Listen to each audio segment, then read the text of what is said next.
Welcome back to my animal education series. Today I'm going to be doing another animal room tour.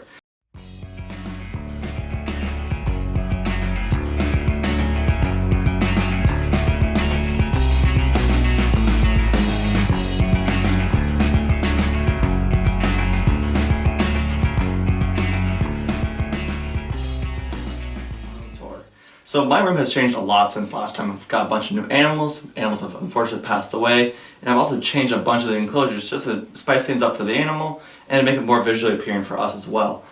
So, due to this whole global pandemic going on, my dad's a little sick. We don't think he has the virus or anything, but just to be sure, I'm doing this whole video on my own. So let's see how this actually goes.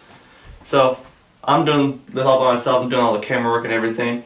I'm trying to vlog it. I'm going to hold the camera up and see how that works. And just kind of show you guys my worm. Show you guys my room. If I could speak English, it'd be great too.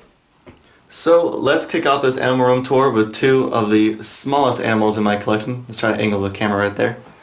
So here, I'm going to flip the screen around. There we go. We have Texas golden millipedes. We have this cool enclosure with sphagnum moss, pothos plant, and a piece of cork bark. They spend most of the time digging around the sphagnum moss in the dirt anyway, but it does look visually appealing. And in here, we have a native species of mantis. Let's see if we can get it up here. I'm pretty sure we covered it in the last one, but I had another native mantis that we caught on our door, and it had an egg sac. We didn't think any of them would hatch. And this is actually one of the babies from the egg sac. This is actually the only survivor that we had. So that's pretty cool. Then let's move on to the geckos, which are personally my favorite. I love the lizards of my collection. But in here we have Harry. Get all in here. Absolutely love him. He has so much personality. But in this enclosure, we have more pothos plants. There's sphagnum moss down here in the bottom. More eco-earth. I think that's a species of bromeliad. I've honestly forgotten. We have one fake plant there, but some of the other things that we've done since is we have used silicone. If my camera would focus, there we go. We have used silicone here and we planted some more eco-earth on that to kind of create this horizontal branch for him. So it helps him bask under the UVB and some of the heat. So also that what he's laying on right now is a piece of cork bark that we also siliconed to the branch down here, and the piece of styrofoam that we siliconed in there, and we covered the piece of styrofoam with more silicone covered in that eco-earth, so it kind of looks like an actual tree. And he loved that spot. He's there all the time. We have a little feeding dish back there behind him. Moving on next to him is our tokay gecko. Continuing on with the theme of more live plants. Again, forgot the name of these. I'm terrible with plant names. But we have siliconed these branches in here to kind of give it more horizontal space as well, because usually when we're making an enclosure, there's a lot of vertical space by just sticking up holes like we have here in the crested gecko's cage. So we have silicone, covered this one with sphagnum moss, and we didn't cover that one at all. But we have some fake plants here until some of these plants grow bigger, and we want to get some pothos to grow up in there. But up here is kind of new. Well, this whole thing's new, really. We have this giant piece of cork bark that we bought at our local store, Tie-Dyed Iguana. And then in here we have sphagnum moss, and then some other moss that we had laying around. And we're waiting for that to get a bit bigger, and then we're probably going to put some pothos in there. So our tokay gecko's favorite spot is if you look back here in the mess of cords that aren't all the prettiest. He's back here. Kind of see him. The angle is terrible and it's not pretty, but at least it's on. And then these little bits here are dying because they keep getting stuck in the door. Next we got Jeff. I'm trying not to make the whole video just me pointing at cages and saying things, but can't really take these guys out, especially Jeff because he's really mean. Which is weird for crested geckos, but whatever. So we have more pothos plants, more sphagnum moss, another feeding dish we need to probably throw out and get a new one. We have one of the little suction cup mushroom dealios up here. That needs some WD-40. And here he is up there. If it will zoom in, well, focus. If it would focus. There's another little feeding dish up there. We always try to put it in there, but then he rips it out and then throws it across the cage anyway. So we just have this one laying across. We have a piece of bamboo in here. This one, like the enclosure we had before for him, wasn't very spacious, so we put him in this one, and he seems to be loving it. And it also gets him further away from us, so we can actually mess around in the cage without him biting us, as usual. In here is a cage full of live plants. In here we have 4 red-eyed tree frogs. They're always super hard to find. But we have a piece of cork bark here, a water dish, just in case they all need to go in there, but mostly they just kind of deal with the humidity. Where are they? I was on the back of these leaves. So if I could find one. Let me just cut the camera and find one. Here we go, I was able to find one of these guys hiding underneath a leaf, which is what these guys always do. I absolutely love the colors on these frogs. I just keep staring at them, all the blues and the reds. Pointing you guys at my closet, that's not good to look at. But these guys are awesome. We started off with like 1 or 2 of them, and they're just so cool. We had this big old cage ready for them.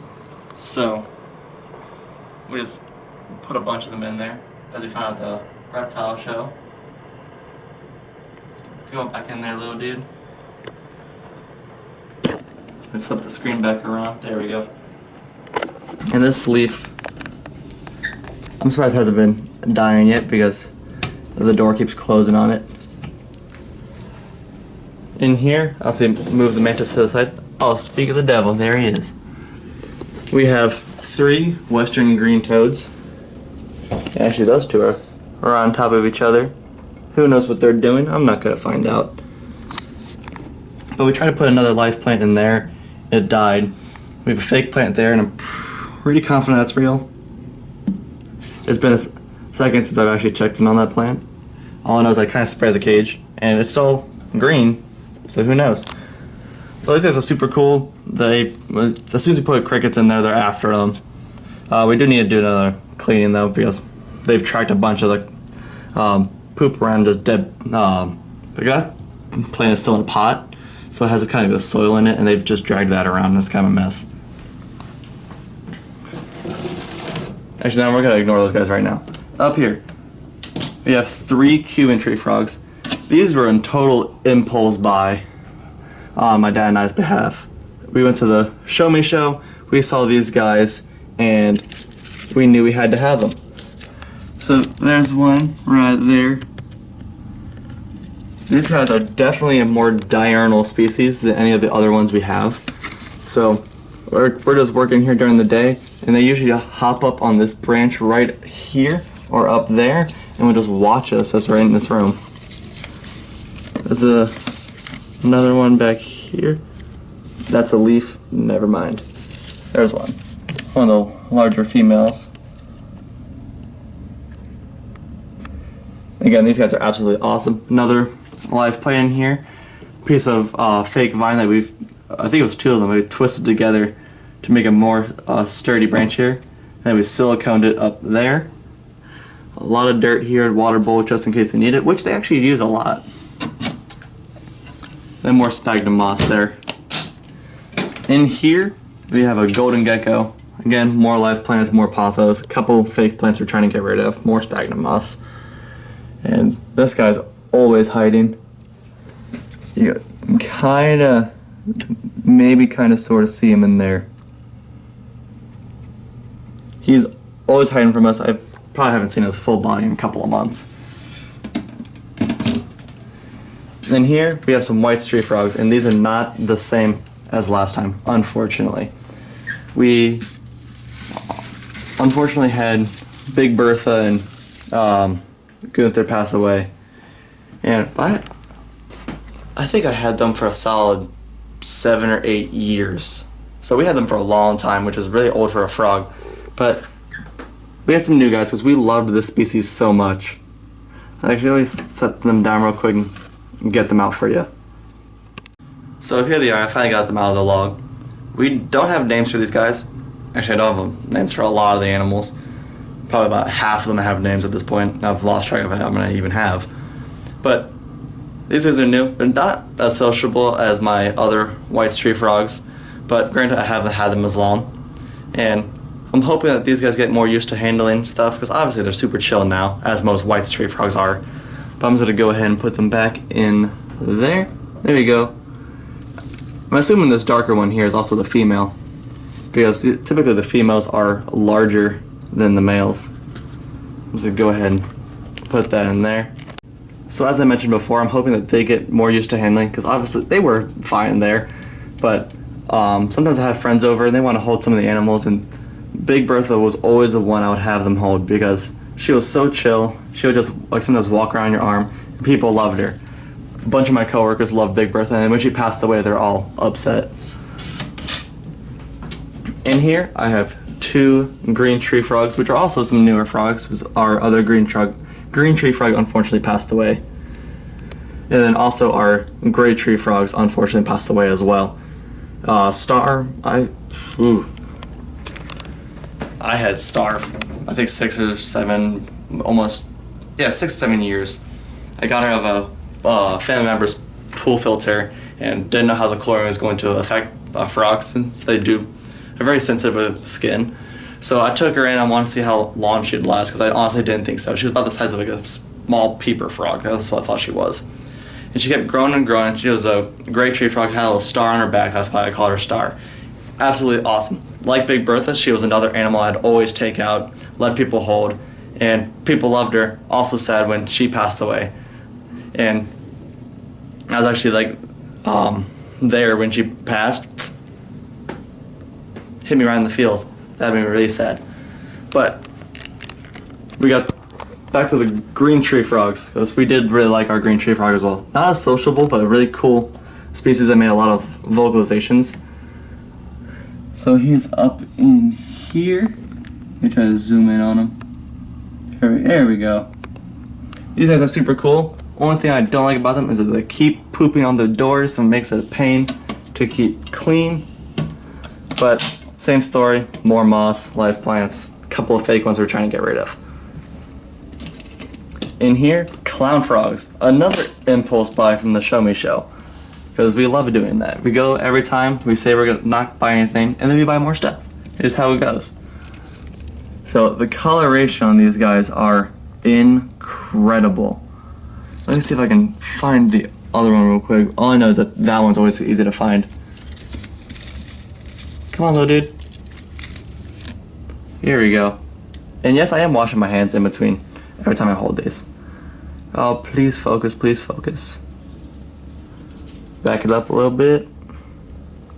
Zoom out. This is not working, but you can kind of see the really bright orange there.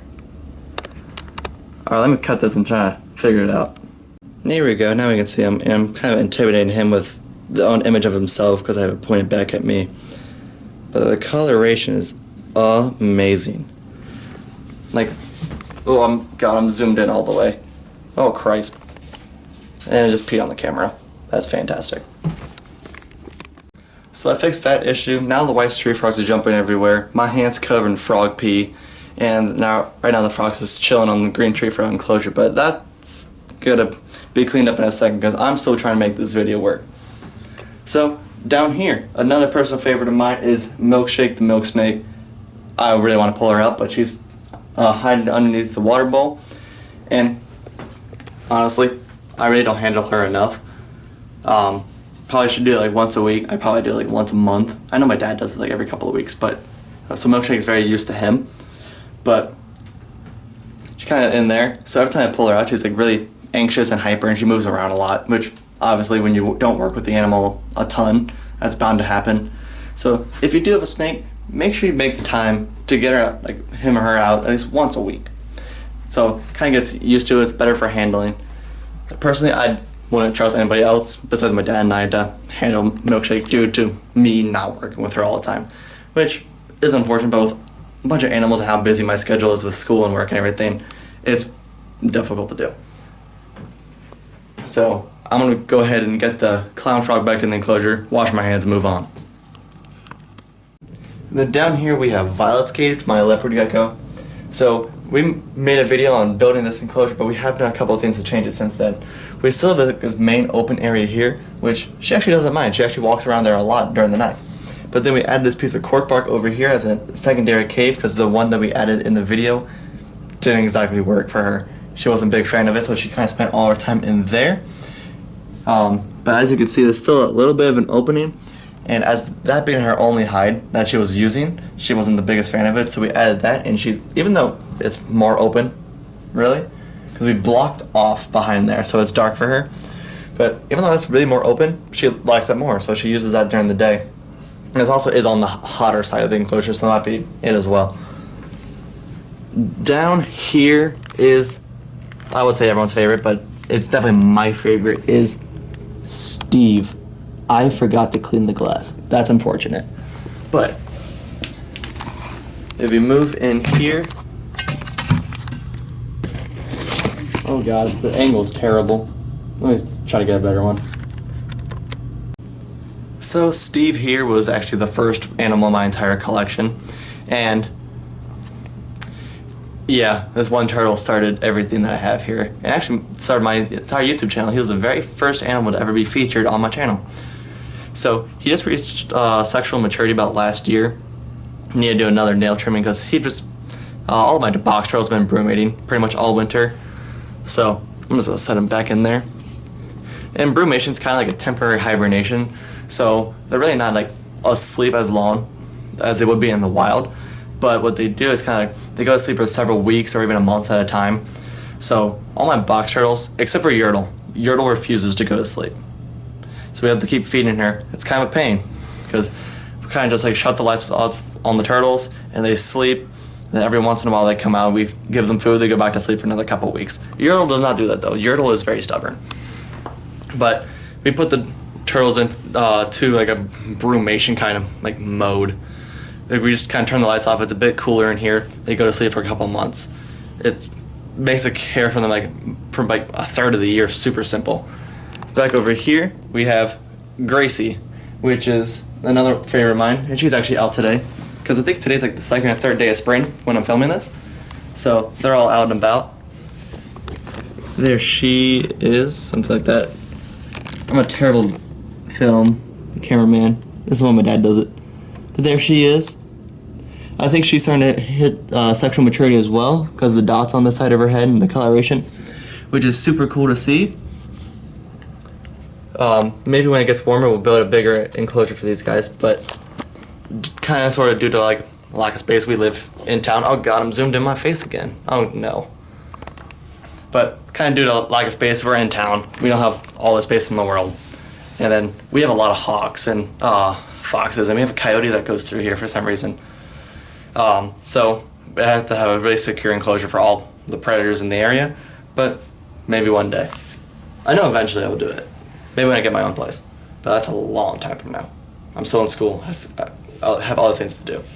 But as mentioned about her earlier, let's scoot over here, is Yertle, the stubborn one herself. I believe that she also might be either sexually mature or hitting sexual maturity because you can see like, those kind of colors on her head and her legs start to pop up. She is significantly bigger than the other turtles, but I believe that's because for the past like winter, she didn't go into brumation, so she had a lot more food than these guys did.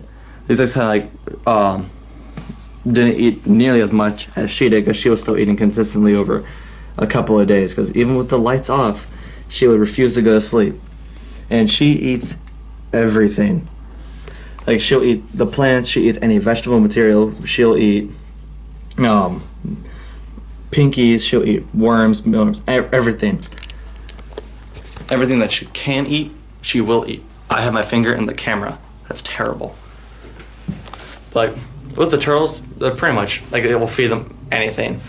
Gracie is over there. She wants food now. I'll probably give her a couple superworms after this.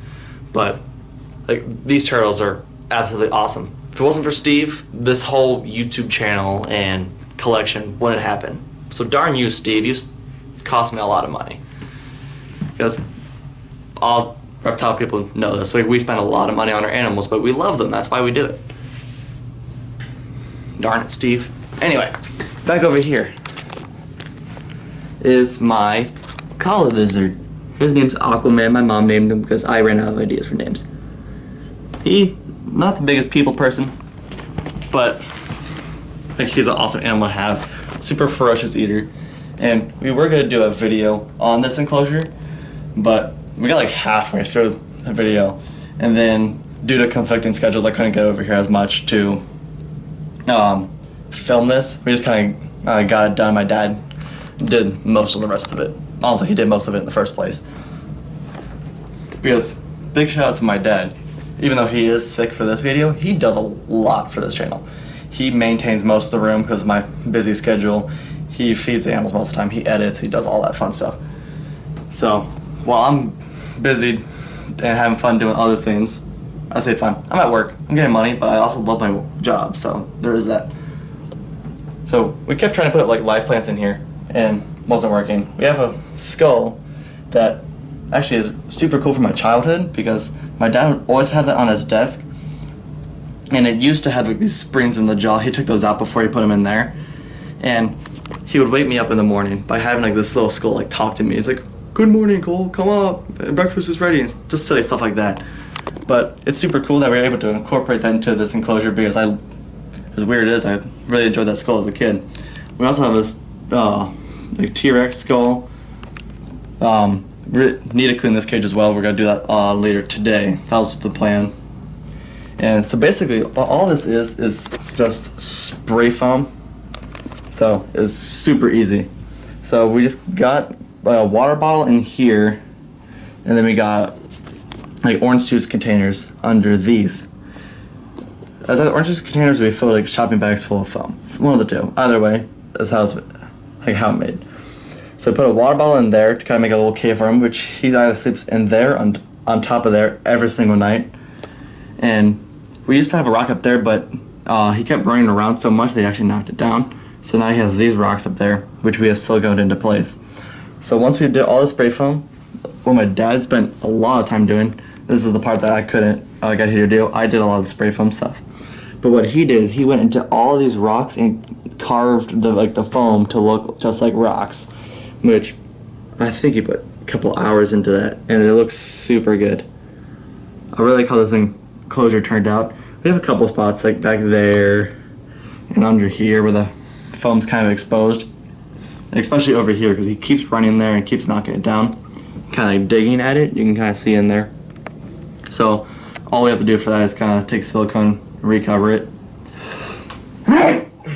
Oh God, bless me. But we just kind of carved it to look like rocks and stuff, put some rocks in the substrate and onto the thing, and this is great. We want to add some more stuff into the future like this, and then we use mostly excavator clay for my leopard gecko's enclosure, which one downside about excavator clay is that it's really heavy. So when you're moving the enclosure around, glass isn't light either. So when you're adding glass and all the rocks and logs and stuff, it makes it really difficult to move around. But this spray foam, super simple because it's just foam. It's super light to move around. So just take this and put some children's playground sand. That's the sand I recommend using because it's it doesn't have any calcium or anything.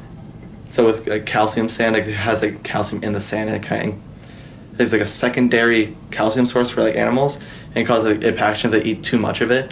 So I use children's playground sand because it has no incentive at all for them to eat it. And they taste it oh, it's sand. I don't want to eat that. So that's what I use. I just use children's playground sand, and it's great. I haven't ever had a single impaction issue with any of my animals, which is obviously a controversial topic, but that's personally what I use. I haven't had any issues for. I've had Violet for 7-8 years, and not a single issue. I've had this guy for 3 years, not a single issue. But that's what works for me. That's not what works for everybody. So use what you want. Do your research. Always do your research. That's just the overall thing when you get animals. Do your research and be knowledgeable about the animals you're getting so that you can provide the best life for them. Thank you guys so much for watching my room tour. I really enjoy talking about my animals. It's what a lot of us reptile people would like to do. If you ask us questions about our animals, we are more than happy to talk about it because we have all the time with the animals invested in the enclosures and all that other fun stuff. So again, thank you guys for watching. Don't forget to leave a big thumbs up down below. Subscribe to my channel and also check out my Instagram @kosher. As always, I'll see you next week.